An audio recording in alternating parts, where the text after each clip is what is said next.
I have an older stepbrother, Chris, who has been a nightmare since the day my mom married his dad. Let me give a bit of background. Our parents married when I was 4 and he was 17. Both our parents were widowed. After their wedding, we moved to the US since my mom had American citizenship through marriage. I was born in the US too, but after my dad died when I was 1, my mom and I moved back to Colombia. Stepdad got his residency through marriage, and my stepbrother because he was a minor. My stepbrother wasn't a big fan of me. My only memories of him are just constant bullying. He would be left in charge of me since he was studying locally and lived with my parents, but mostly his babysitting really meant things like locking me in the guest bathroom or the shed outside. He would steal my lunchbox whenever he was the one who dropped me off at school. He even began to harm my pets. I have an old cat that has been with me for almost 22 years. He tried more than once to run her over with his car. My parents never believed any of it. He's the classic golden child. My mom absolutely wanted a son instead of a daughter, so my stepbrother took priority over me. The bullying just kept getting worse and creepier. He had this long key for the bathroom. The door was designed in case it got locked by accident. One could open them by inserting a long stick or key through a small hole on the outside. He would use it to walk in on me showering. My underwear would disappear sometimes, and I know for a fact it was him. He also started taking pictures of me sleeping. One night, I woke up to him taking care of himself next to me while I slept. I yelled, obviously. My parents came over, but he wasn't in trouble. I was for tempting him. I was 14 when this happened. He was 27. No one helped me.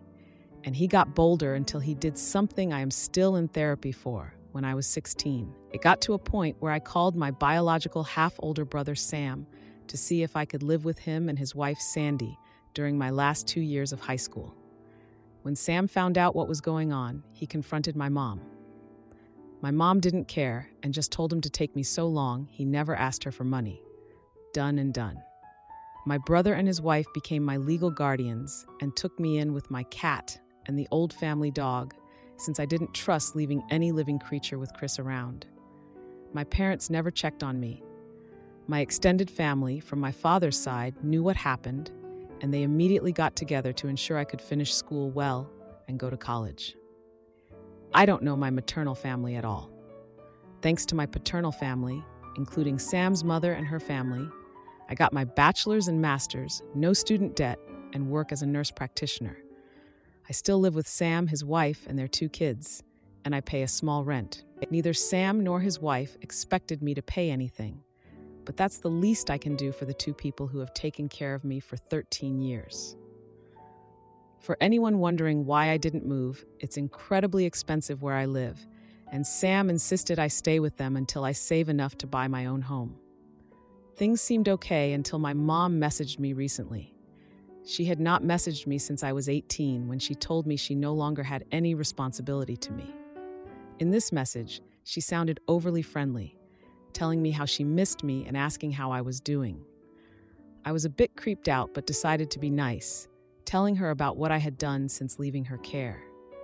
She seemed very interested since apparently she knew I was a nurse, but not what kind I was. She began asking me about my salary. I didn't tell her anything about it, but that it was enough to pay the bills. My mom then began texting about Chris and how he was barely making any money due to his student debt. Apparently, Chris never finished a degree, jumping from career to career. He is now working in my stepdad's used cars business as a salesman, but most of his pay went to pay the substantial student debt he got over the year.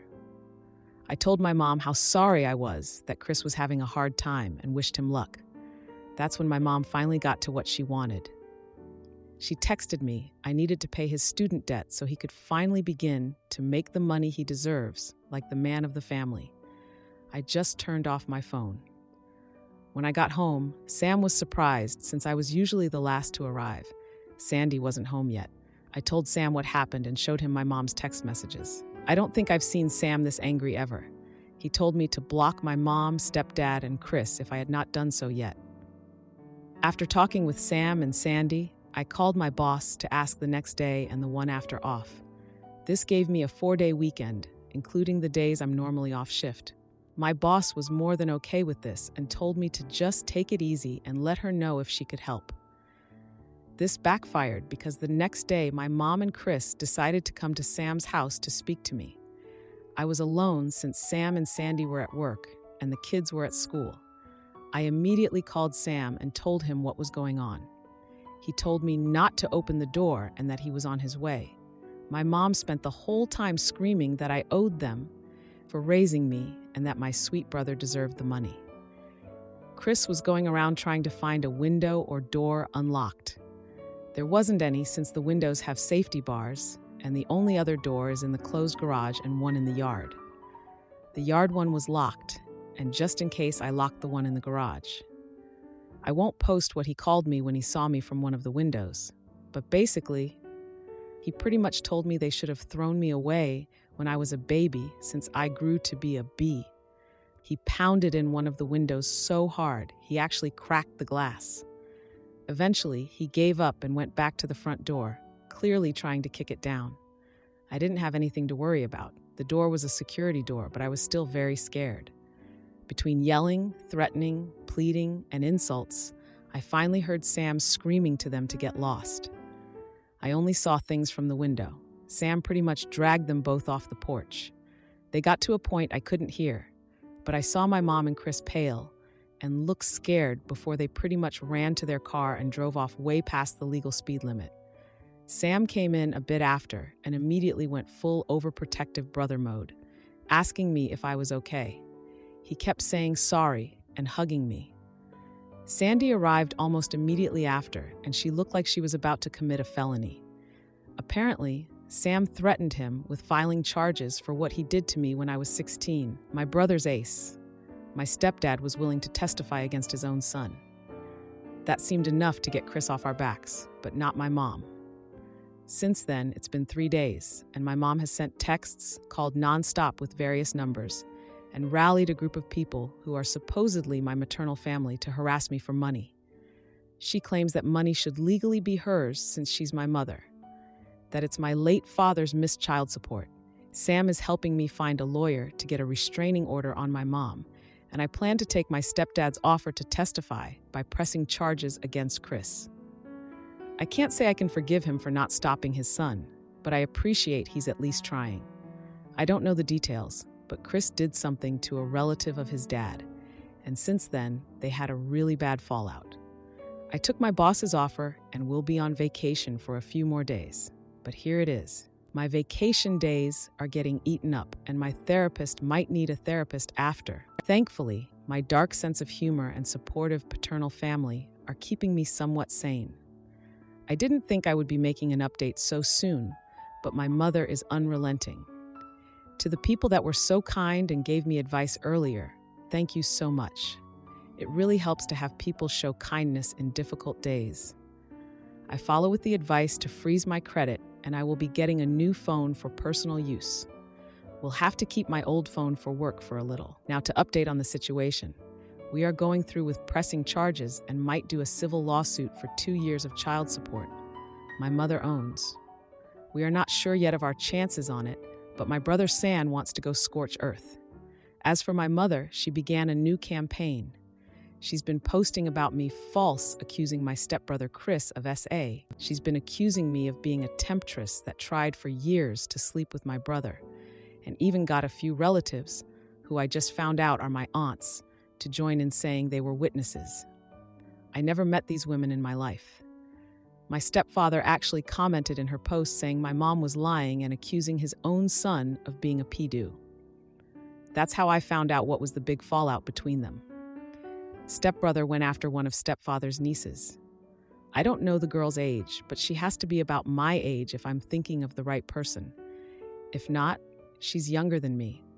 A lot of my biological father's relatives have also gone into social media to call out my mother, saying she had always claimed she was an orphan and had no family, while now she has 3 sisters. It's a mess. I'm just watching for now and being a stay-at-home aunt.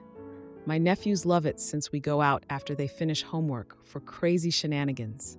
My boss has helped me with some paperwork for leave of absence, and I should be off for about 6 weeks. After, I'll be mostly working from home for a few weeks. Not the greatest update, and to be sincere, things are not fun. But it's nice to spend time with the kiddos at least. Also, forgot this. No, my mom is not likely sleeping or in a relationship with my stepbrother. Some people had mentioned this. My mom always wanted a son. I was a disappointment because I was born a girl.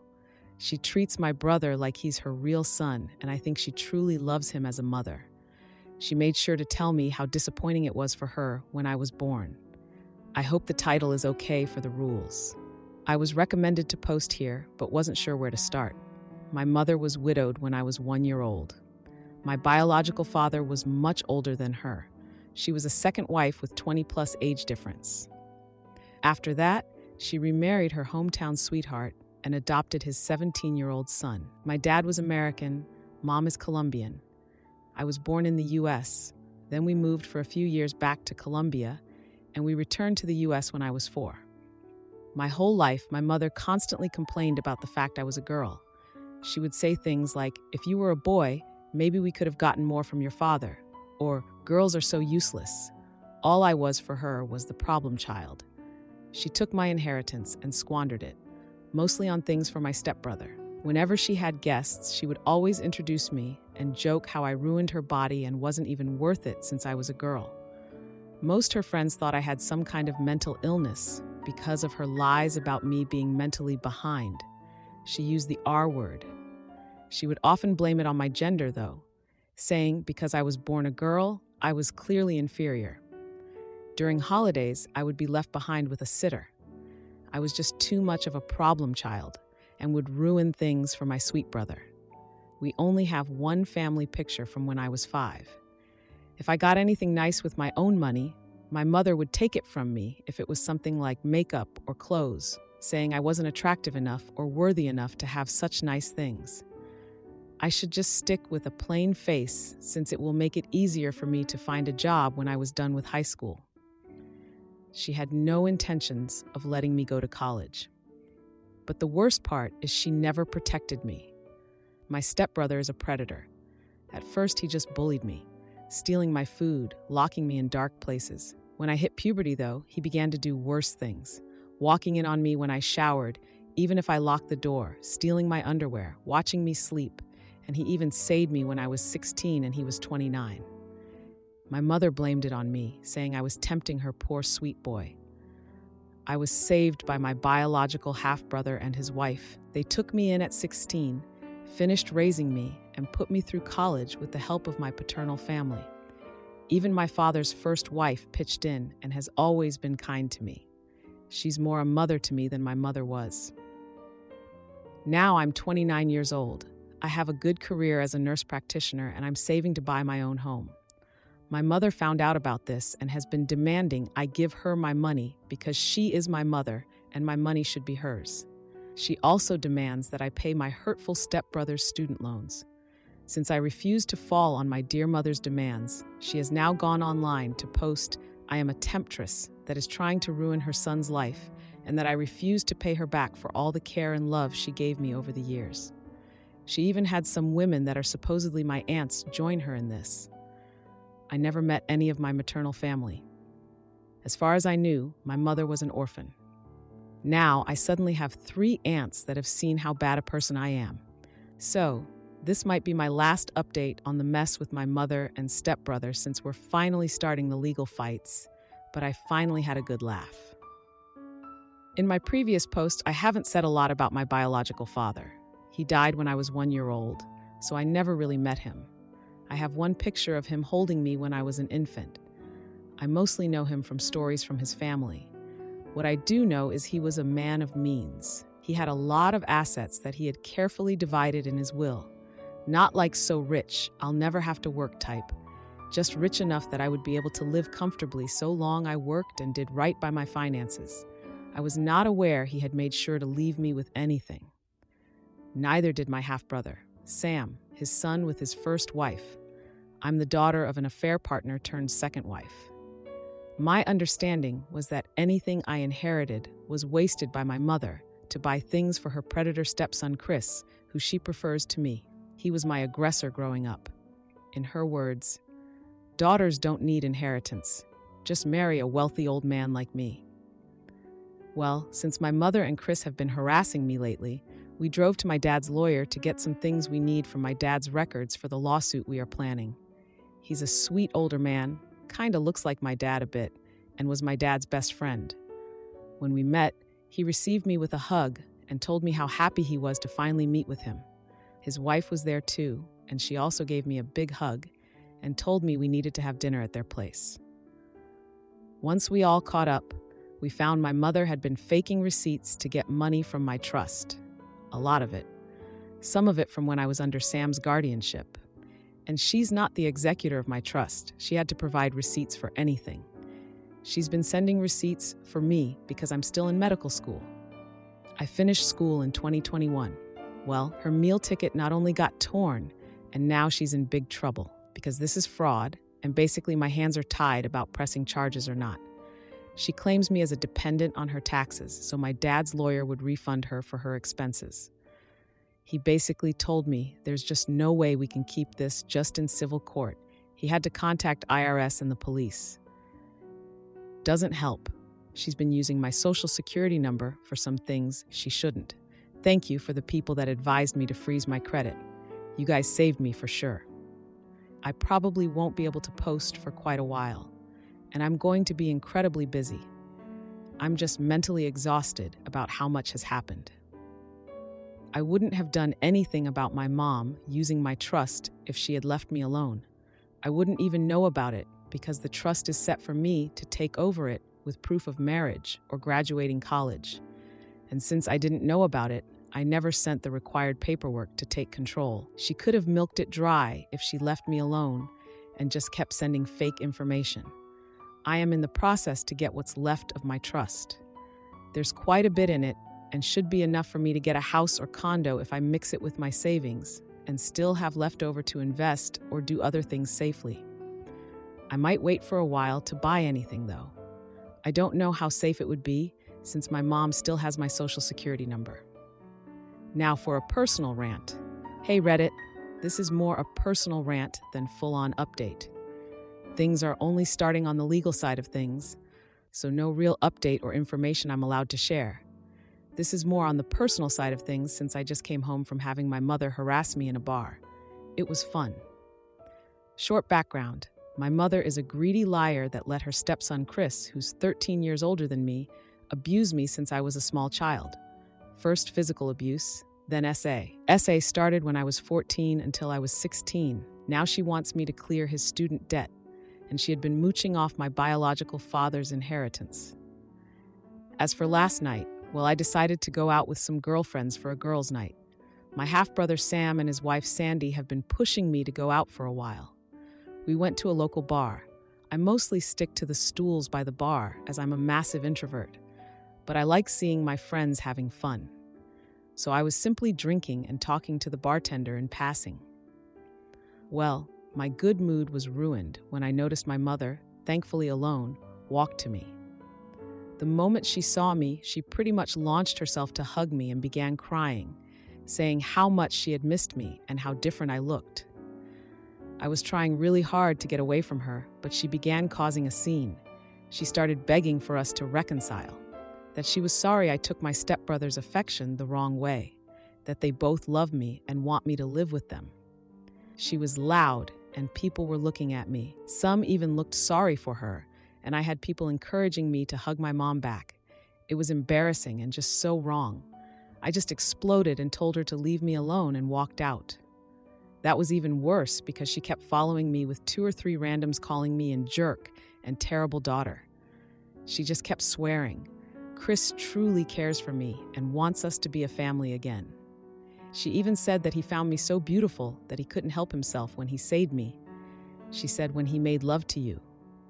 I was a minor when he attacked me. He was almost 30. I just started crying and screaming at her to go away and leave me alone. Thankfully, one of my more sober friends called Sam, and he came over very fast. He scared away my mom and took me home. I'm now 100% sure I don't want to go out. For people wondering why I never call the cops. I called the cops since I was 11 to report the abuse. I reported at 16 what he did to me. They took his side. I don't trust them. I truly believe cops don't care about SA victims. I'm just writing this to get it out of my system. My therapist is unavailable, so Reddit is the next best thing. Now for the next update. Hey, been a bit. Sorry for the radio silence. I had some people asking for updates, but things had been pretty quiet until this weekend, so I had nothing to post. This weekend, once again, my mother decided to accost me at work. I was working from home doing clerical work for the clinic I work at. I'm a nurse practitioner, but took some clerical duties to be able to work from home when the mess with my mother and Chris began. Since then, the time I could work from home has ended, so I am back in the clinic taking patients. For the most part, Saturday went well and quiet. Sunday, however, I noticed someone that shared my mother's name, but not her last name. My mom has a very unique name. Very old-sounding, and I've seen it only twice in my whole life. Of course, there's a big Latino community where I live, so I just assumed this was another person. We're from a Colombian family, though I was born in the U.S. to an American father. Lo and behold, it was my mother using a fake last name. When I saw her, I immediately called my boss.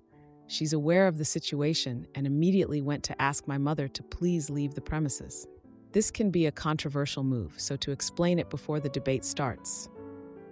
She was in for a general checkup, not a life or death treatment. She was not denied because of protected reasons, but because I, as a member of staff, felt my life was in danger in her presence. There's a lot of other clinics in varying prices, and they are open to get new patients, so she can get her checkup anywhere else. This is allowed in our state's law. If she was hyperventilating or clearly in distress, we would not be able to ask her to leave.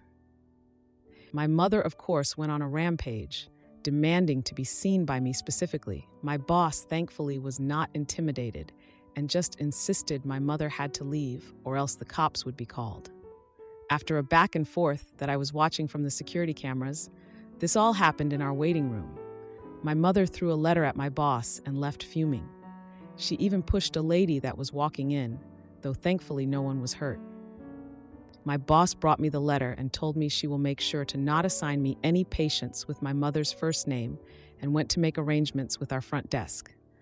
I took a break and decided to read the letter, mostly to see if it was something I could use for my RO.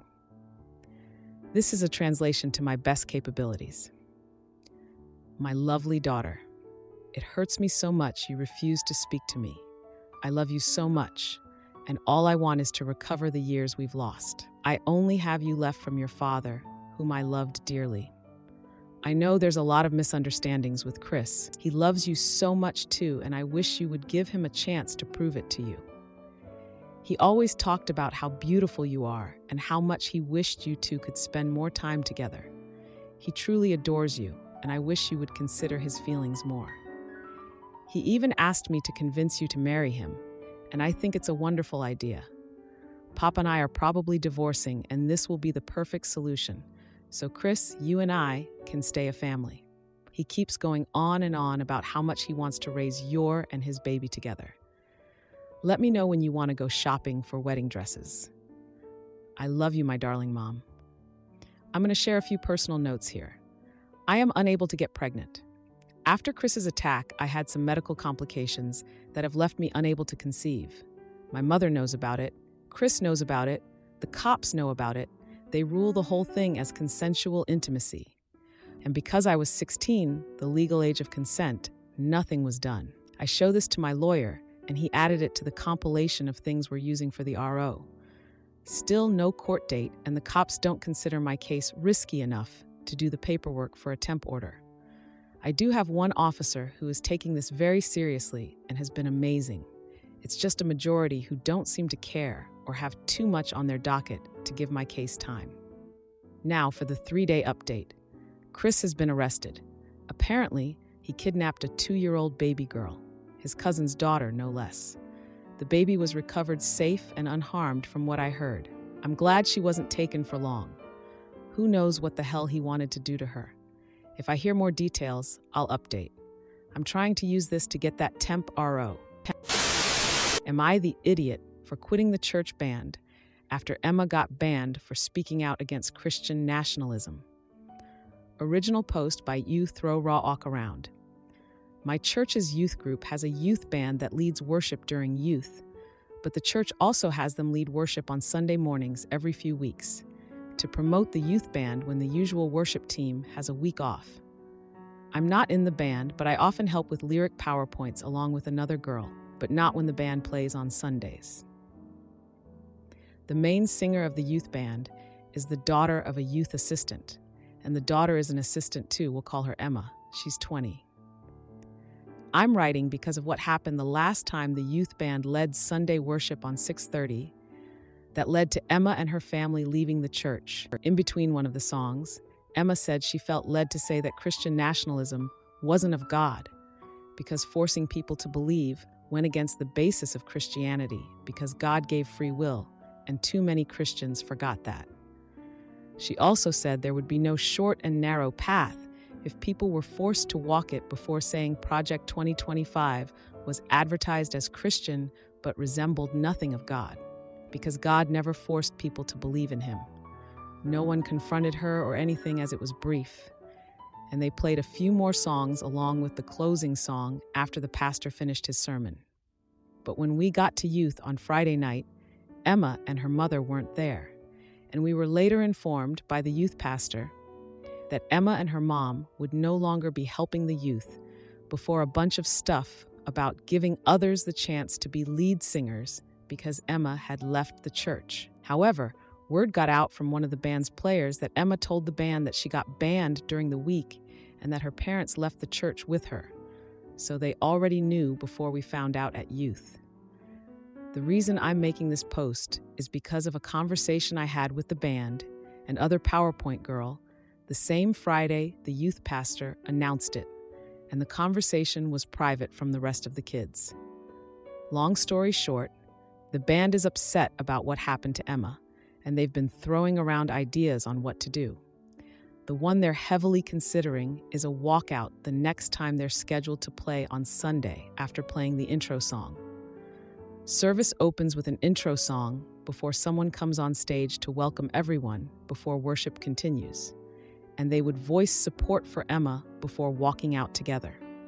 They haven't told anyone not associated with the band because they don't want anyone to spill the deets. But the main thing we're debating is repercussions from our parents and whether or not it's worth the risk. There's likely a few weeks until the band plays on Sunday again, and they still haven't decided on a new lead singer yet. I also want to add that the church didn't upload the worship portion of the service with Emma and only uploaded the sermon from that day. They always include worship on their YouTube upload of the service. Most of the concerns were around tuition punishments, as some of them have their parents helping pay, but they still want to do something. And while I'm not in the band technically, aside from coordinating PowerPoint lyrics occasionally, I figured the least I could do was get advice from other adults anonymously, because we don't want to ask our parents for obvious reasons, and maybe others could see more pros and cons that we can. I appreciate any advice that anyone gives, and will relay it to the band too. Thanks to anyone who read this too. Now for the update. I want to thank everyone who commented on my original post because it was way more than I expected, and many of you had really helpful advice. This is a small update with some really surprising things that happened since. First, the band is still going through with the walkout, and they're keeping it within the band so that no other kids tell their parents who might tell leaders.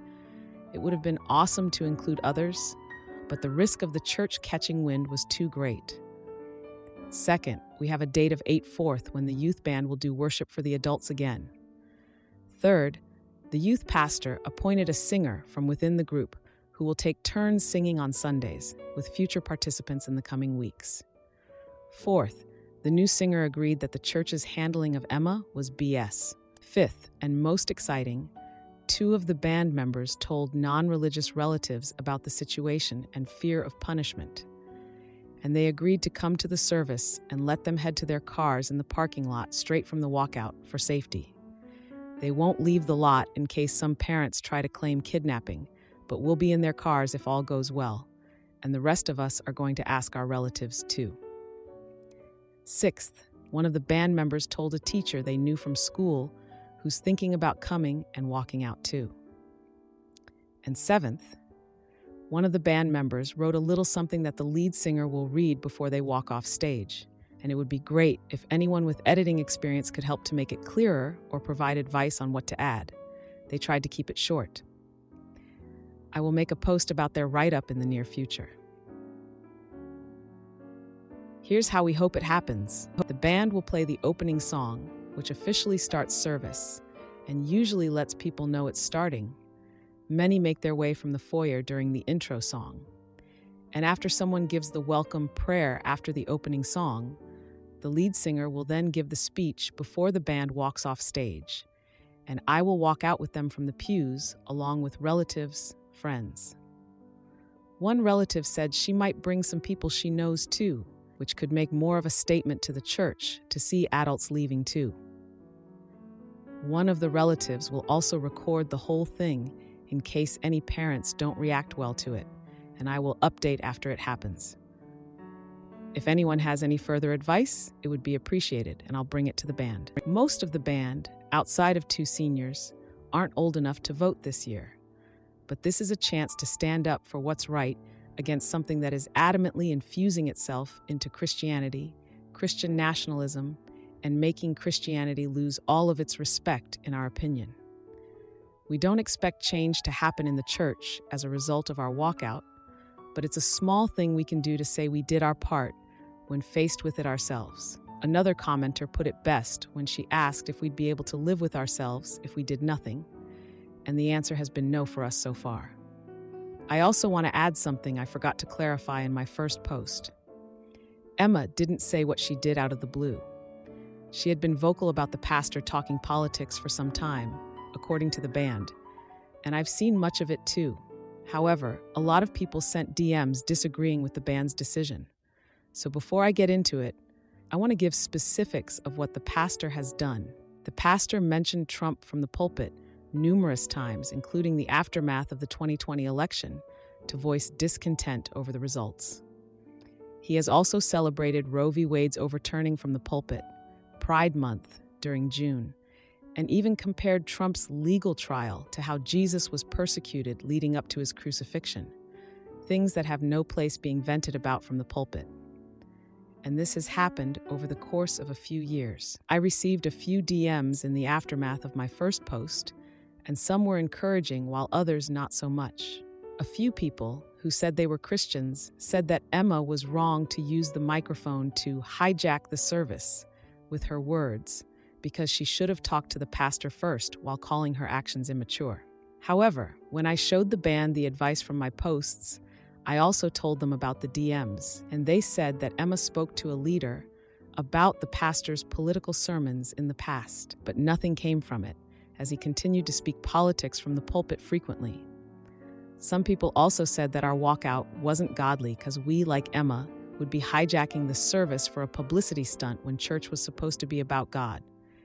Some people called us immature, among harsher things. But we disagree for 2 reasons. First, who is supposed to call out the misuse of the pulpit if not people who attend the same church where it's misused? A few DMs said to do nothing and pray for God to change the pastor's heart, but he's been doing this for years. And second, the Bible gives guidance on how to call out improper behavior in the church, in Matthew 18:15-17. 15, if your brother or sister sins, go and point out their fault, just between the 2 of you. If they listen to you, you have won them over. But if they will not listen, take 1 or 2 others along, so that every matter may be established by the testimony of 2 or 3 witnesses. 17, if they still refuse to listen, tell it to the church. And if they refuse to listen even to the church, treat them as you would a pagan or a tax collector. Emma has already talked to a leader one-on-one, and the band has voiced displeasure about Emma's ban to the youth pastor, only for him to disagree and say that Emma was out of line. Regarding the part about tell it to the church, I suppose the how might be up to interpretation. Maybe telling the church means telling a church leader instead of the congregation on stage. But Emma and the band have talked to various leaders, including an elder too, aside of our youth leader, only for years of political rants from the pulpit to continue. When Jesus flipped tables in Matthew 21:12, we believe he did it because people were using the temple to sell things that had nothing to do with God, and we believe that politics falls into the same boat. I still plan to speak with my parents ahead of 8/4, and I'll share the write-up the band is working on really soon. I really appreciate everyone who commented too. Lastly, I want to clarify that the walkout is the band's decision entirely. I am not a member of the band. I just do PowerPoint lyrics during youth, and I'm not even in the band's group chat with Emma. As some of the band members are contemplating punishments from parents, 2 seniors who are concerned with their parents removing tuition help, I will support whatever they decide while understanding that they have to take care of their future too, as many commented. If they decide to continue with the walkout, I will support them and walk out from the pews. But if they change their mind because repercussions are too great, I will respect that and continue to support them. Now for the 2-week update. I meant to get back to this sooner, but some things happened on and after 8/4. Since my previous post, the band decided not go through with the walkout, and Emma was a big reason why. The band told me that Emma spoke to them a few days before 8/4 after she spoke to another bandmate who voiced concern. The girl who spoke to Emma was 15 and confided in her about physical abuse fears from her parents, and Emma spoke to the band on behalf of those fears. Emma also referenced some of the fears that the senior bandmates had about losing tuition support and told them that it wasn't worth risking their futures. Emma, unlike the band, had a full-time job to support herself, but some of the band was still tied to their parents for years. She pretty much told them to go with their gut if they had fears about repercussions from their parents, as the 15-year-old girl had, and the senior who feared losing tuition said that his parents threatened him with it in the past about something else, which is why he thought of it. I wasn't present when the band spoke to Emma because I'm not a member of the band. I only do PowerPoint lyrics and they tell me what songs before youth group, but they told me and the other PowerPoint girl afterward. So instead of playing on 8/4, the band collectively and privately resigned to the youth pastor at youth group the Friday before 8/4, and none of them played on 8/4. They also told their parents that they would before doing so, and a few of the bandmates said they were never forced to join the youth band by their parents. They simply volunteered. But that didn't mean they weren't going to say anything about Emma's treatment. They just wanted to in a safer environment that wouldn't risk embarrassing their parents in front of the congregation, which could cost them privileges. Instead, they decided to share their write-up with Emma, who was planning on posting her own explanation of her ban from the church. Emma posted her explanation along with the band's write-up to her socials on 8/4 regarding why the band collectively resigned, and a few bandmates decided to repost it on their socials. Emma also tagged the church's social in her post and believed that the walkout would do more harm to the band than good, so the social media route was a slightly better alternative. Not as many people will see it, but we believe potential rumors and gossip might do their thing. A few of the bandmates also told their parents that they would no longer attend that specific church. And while a few of them argued with their parents, perhaps it was less than the would-have-been backlash of embarrassing them with a church walkout. The 15-year-old girl ended up attending church on 8/4, but the seniors didn't, although they ended up returning the following Sunday. None of them, including myself, have attended youth groups since the Friday right before 8/4, and I didn't attend on 8/4 either. 2 unexpected things also happened. I received a DM from someone who said that they were from a Christian news outlet, and while I never heard of their outlet before, they asked permission to share the band's story in one of their newsletters anonymously, not including the band's names or the churches, and the band said they'll pray on it and weigh the decision. Additionally, a pastor reached out in DMs and said that he was encouraged by their story. He also said that pastors were supposed to hold each other accountable and asked for the name of the church so that he could reach out pastor to talk. But Emma and the band are undecided on this at the moment. They said they're going to pray on it, along with how it's important to make sure it's a real pastor and that no harm will come to the church. And I told the pastor that I'll get back to him. Emma also told the band that her parents haven't talked to her much since her church statements, and that's because of arguments that they had. Some people thought that Emma's parents left the church in support of their daughter getting banned, but that wasn't the case. Her parents were banned too, and Emma said they didn't appreciate being blindsided by Emma's statement and received some backlash for them. Emma still stands by everything she said, but they aren't talking at the moment. The last thing I'll say is about me and how I feel about everything, and I'll leave the band's statement from Emma's post afterward. This was the last straw in a long line of stuff for me from this particular church, but it goes further than that. I struggle to understand how parents can care more about church appearances more than the needs and desires of their kids. And I'm not talking about bad things. I'm talking about normal things.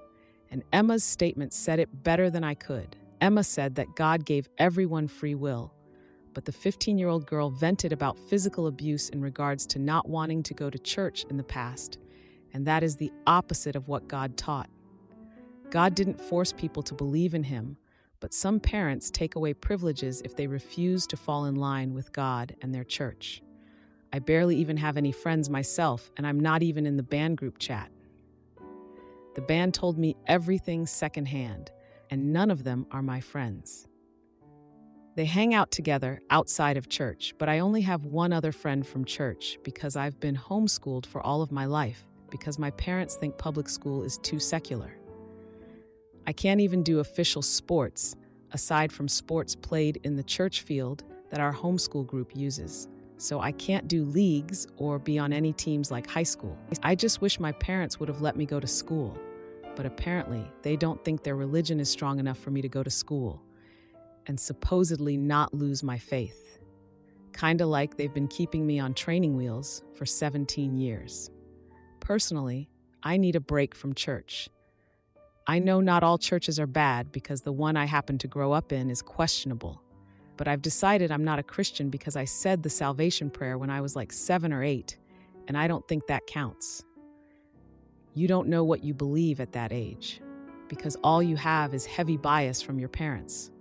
And I need a break to be unbiased in the future, after my pastor has made some questionable decisions in recent years, venting politics in the church like the people who sold things that weren't of God before Jesus flipped tables. I'm going to try and learn about other religions because Christianity is all I ever knew, so I've stopped considering myself a Christian internally of late. Doesn't mean I'll never return, but I need a long break from Christianity because just thinking of modern Christians makes me sick. Too much hate disguised as Christianity and political overlap. I know there's good ones, but I have to broaden my perspective. And without a long break, I won't be able to be non-biased in my search. I've also argued with my parents about how I'll no longer attend church, but this is getting too long. Some of the band has faced punishments for not going, and that is the epitome of what's wrong with their twisted version of Christianity. So I hope a break will help me reset in some ways. The band's statement talked about how they would no longer attend the church, but I'm not sure if their parents were the reason they returned on Sunday morning after 8/4. Regardless, here is the write-up that they shared with Emma, and it's longer than what they likely would have been allowed to say before the walkout if someone cut their microphone, which is an advantage of social media in this case. Now for the band's write-up that Emma posted alongside her explanation of how she was banned. As Christians, we are called to worship Jesus Christ. But how does one become a Christian? By making a choice no one else can make for us. But the last part is something too many Christians forget. Jesus never forced anyone to follow him. Joshua 24:15 tells us to choose whom we will serve. But many have forgotten the part about free will and believe that fusing religion with conservatism is the way. The sole purpose of Christianity is a personal relationship with God. It has nothing to do with Christian nationalism, and those who try to use our faith as an excuse to control others are false prophets. As Christians, we shouldn't judge others because we are not God. But since our church has banned Emma and lied to the youth about how she chose to leave, we can no longer play or remain in a church where the pastor uses the pulpit to preach other than the gospel, and we pray that the true Spirit of God returns someday. Am I the idiot for confronting my foster dad about his girlfriend's disrespectful behavior towards me? I'm 20, male, and I was a former foster kid. I was never adopted before I aged out, but I was placed with Joe when I was 10, and we were long-term matched by the time I was 14. Joe's the only real family I've ever had, and I consider him my dad, even though the whole adoption thing never happened. When I first moved in with Joe, he was married, but his wife passed away suddenly when I was 12. That was tough on both of us, but we managed to get through it together. Now, Joe's been dating his current girlfriend, Sarah, for about 2 years. She didn't come over much, and when she did, it was pretty brief. But 3 weeks ago, she moved into our house because she lost her job and couldn't afford rent anymore. I don't know if she was always like this or if moving in has brought out a different side of her, but Sarah's been acting really strange. Whenever Joe isn't around, she completely ignores me, like won't even look at me when I speak, won't answer questions, nothing. At first, I thought it might be some kind of anxiety thing, but now it started getting worse. For example, when Joe's at work and I'm in the lounge watching a movie, she'll come in and start blasting TikToks on her phone or playing music, totally disregarding the fact that I'm there. When I ask her to turn it down, she just flat out ignores me. And it's not just the ignoring that's the problem. She started saying some pretty nasty stuff about me too. She's FaceTimed her friend while I was in the room and talked about how lazy I am and how I don't contribute anything to the household. Yesterday, I was sitting on the sofa watching the new Deadpool movie when she came and sat across from me, FaceTiming her friend again. She started talking about how she and Joe are trying for a baby and how excited they are because neither of them have had children before. Those exact words. It felt like a slap in the face. I know Joe wouldn't have said something like that because he considers me his son. So either she's making it up or I don't even know what. I haven't told Joe about the things she's been saying to her friend because I don't want to mess up his first real relationship since his wife died. But this situation is seriously eating me up inside. I mentioned the situation to a few people, and a couple of them suggested that I secretly record her behavior when Joe isn't around so that he can see what's really going on. It seemed like a good idea at first, but when I talked to one of my close friends about it, he said that secretly recording her could just make things worse. He thinks it might make Joe feel like I'm going behind his back and could cause even more tension, especially if Sarah twists it to make me look bad. So would I be the idiot if I secretly recorded her to show Joe what she's really like? Or should I just avoid it altogether? I don't want to seem like I'm trying to sabotage his relationship, but I'm not sure what else to do. Now for some comments. November 8/4/85. You need to talk to Joe. You can record it in case he doesn't believe you, but you need to talk to him ASAP. And you might also have to work on your exit plan in case it backfires, which it can. People in love do strange things at times. Not the idiot.